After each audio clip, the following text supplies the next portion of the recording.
ஆலயா cotton trending வேட்டிகள் ஷர்ட்டுகள்.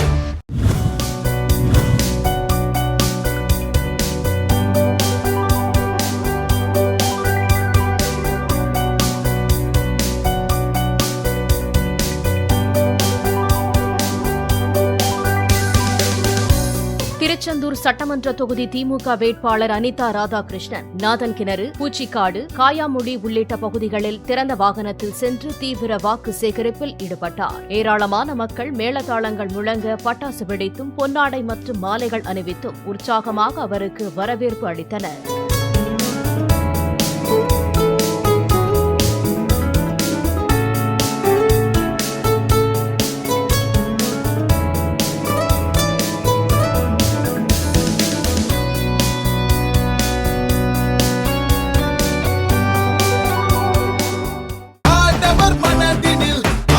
ஆலயா cotton trending வேட்டிகள் ஷர்ட்டுகள்.